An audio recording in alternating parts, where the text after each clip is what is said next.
किसान भाई राम राम, आप सभी का हमारे चैनल पर स्वागत है। तो आज हम आए हैं भाई एक ऐसी जगह जो कि हमारे मध्य प्रदेश की सबसे बड़ी और सबसे अच्छी बेहतरीन जगह है, जिसका नाम है रतौंदा, जो कि सागर संभाग में स्थित है। इस क्षेत्र में हमको 50 से 60 एक सेटअप में भैंस देखने को मिली है। और सभी पशुपालक भाई लोगों से भी कहना चाहते हैं कि ऐसे इस डेयरी फार्म में 7 से 8 सेट हैं। और एक सेट में मिनिमम आप लोग देख सकते हैं कि वहाँ से लेके हमारे यहाँ तक 50-50, 100 भैंसें बंधी हुई है। तो सारी की सारी भैंसें भी आपको दिखाएंगे। और लेकिन सबसे पहले एक जानकारी हम आपको बताना चाहते हैं, हम उस डेयरी फार्म में आए हैं, सागर जिला के डेयरी फार्म में आए हैं। और यहाँ के जो दुबे जी हैं मिश्रा, वो उस डेयरी फार्म को चलाते हैं, मैनेजर। और इस डेयरी फार्म का एक मेन उद्देश्य है कि जो ग्रामीण क्षेत्रों की जो देसी गाय होती है उनको मतलब एआई द्वारा उनकी नस्लों को सुधारना। यहाँ पे कृत्रिम गर्भाधान होता है, प्रजनन प्रक्रिया जिसे आप लोग कहते हैं। वहाँ पे दूर एक छात्रावास है जहाँ पे बच्चों को मतलब कि ट्रेनिंग दी जाती है कि एआई कैसे की जाती है और प्रजनन प्रक्रिया क्या होती है और कृत्रिम गर्भाधान क्या होता है।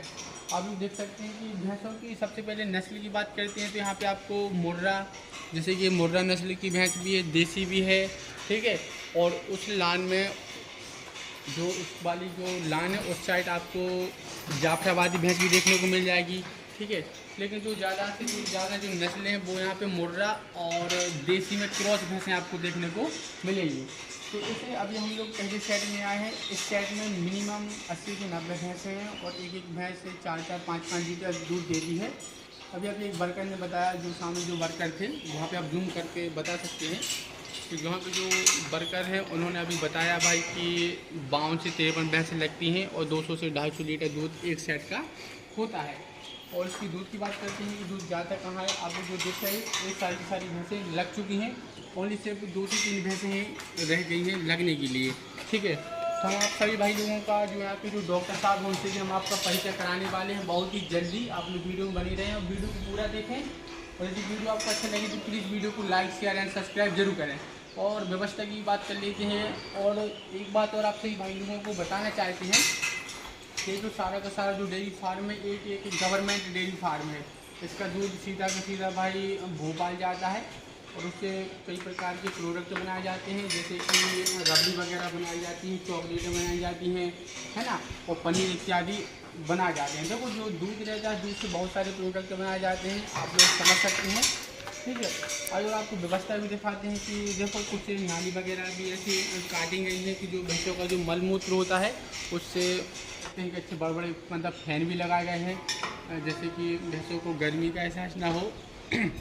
और एक बात और आप सभी भाई लोगों को बताना चाहते हैं, अभी अभी एक वर्कर ने बताया कि एक बहुत अच्छी योजना आने वाली है सभी भाई लोगों को। अभी वर्तमान में वो योजना है, अगर किसी भाई लोगों को डेयरी फार्म खोलना है और यदि खोलने के लिए उनके पास पैसे नहीं है तो एक विद्यासागर योजना है जिसके पास मिनिमम 1 एकड़ जगह होनी चाहिए। उससे आप लोग 8 से 10 लाख रुपए बड़े ही आसानी से निकाल सकते हैं। लेकिन हाँ, आपका मिनिमम 10 से 12 साल पुराना आपका डेयरी फार्म होना बहुत ही ज़्यादा ज़रूरी है। और एक बात और आप सभी भाई लोगों को बताना चाहते हैं कि डेयरी फार्म की शुरुआत कैसे करें, ठीक है। बहुत भाई लोग पूछते हैं भाई कि डेयरी फार्म की शुरुआत कैसे करें।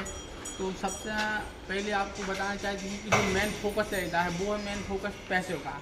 आप जैसे ही पैसों का इंतजाम कर लेंगे तो सबसे पहले भाई लोग बोलते हैं कि भाई शुरुआत में कितनी भैंस लाना है ना। तो शुरुआत में मेरा खुद का अनुभव है, खुद का एक्सपीरियंस है, तो शुरुआत में 3 से 4 या फिर ज़्यादा से ज़्यादा 5 भैंसें ही लाना चाहिए। क्या कि जैसे जैसे आप लोग रख रखाव करने लगेंगे कि भैंसों का तो उतना ज़्यादा आपको नॉलेज बढ़ने लगेगा, उस हिसाब से आप लोग पशु बढ़ाते रहना। क्योंकि डेयरी फार्म नाम बहुत ही आसान है लेकिन उतना करना बहुत ही कठिन है। इसमें पैसे तो आप लोग इन्वेस्ट कर सकते हैं 10 लाख, 50 लाख, 20 लाख, लेकिन उन पैसों को रिकवर करना बहुत ही ज़्यादा मुश्किल काम है। इसमें आपको 2 से 3 साल परमानेंट देने पड़ेंगे, तब जाकर अपन को नॉलेज आएगा। आप लोग समझ सकते हैं कि दुधारू पशु की पहचान क्या होती है ना, और अच्छी नस्ल कौन सी है, कैसे पशु खरीदनी चाहिए, कौन से ब्याज के ज़्यादा पशु दूध देते हैं, वो सारी जानकारी आपको हमारे चैनल में मिलती रहेगी। तो भाई हम लोग चलते हैं अभी डॉक्टर के पास और कुछ आपको डॉक्टर के द्वारा इन्फॉर्मेशन भी देंगे। उससे पहले आप सभी भाई लोगों को ये भैंसें दिखा देते हैं, ठीक है। आइए, जैसे कि आप लोग देख सकते हैं बहुत अच्छी बड़ी भैंसें हैं, ठीक है, और है भी भैंसें हैं। ऐसी भैंसें एक किसान 90% तो किसान लोग इन डेयरी फार्म को ऐसा नहीं बना सकते, क्योंकि सरकारी पैसा है। सरकारी पैसा बहुत सोच समझ कर इन्वेस्ट किया जाता है इंजीनियरिंग तरीके से। आप लोग देख सकते हैं बांधने की क्या अच्छी उत्तम व्यवस्था है, जैसे कि जो ये मतलब कि लोहे के जो खम्भे वगैरह लगाए हुए हैं, इनमें क्या होता है कि भैंसें इस साइड उस साइड नहीं जाती, भैंसें एक दूसरे से लड़ती नहीं हैं, है ना, जिससे पशु को अच्छा महसूस होता है और साथ साथ ही वो उनके सींग वगैरह भी नहीं टूटते, एक दूसरे को मारती नहीं है। और एक बात और आप सभी भाई लोगों को बताना चाहते हैं, मैंने 3 से 4 सेटअप देखे और एक सेटअप में एक बुल का रहना बहुत ही ज़्यादा ज़रूरी है। देखो जैसे कि एक सेटअप ये रहा वहाँ तक और एक सेटअप उस साइड का है, तो इस साइड ए वाला बुल है और उस साइड वो जस्ट सामने वाला बुल है, ए वाला वो वाला।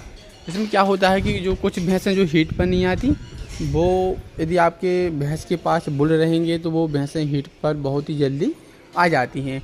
ठीक है भाई, हम लोग कोशिश करते हैं कि जो से डेयरी फार्म के जो मैनेजर हैं, जो जैन साहब हैं, दुबे जी हैं सॉरी मैनेजर, उनसे बातचीत करेंगे और वो सारी की सारी जानकारी हमको इसी वीडियो में देने वाले हैं। तो वीडियो को पूरा देखें and like share and subscribe जरूर कर लें। ठीक है।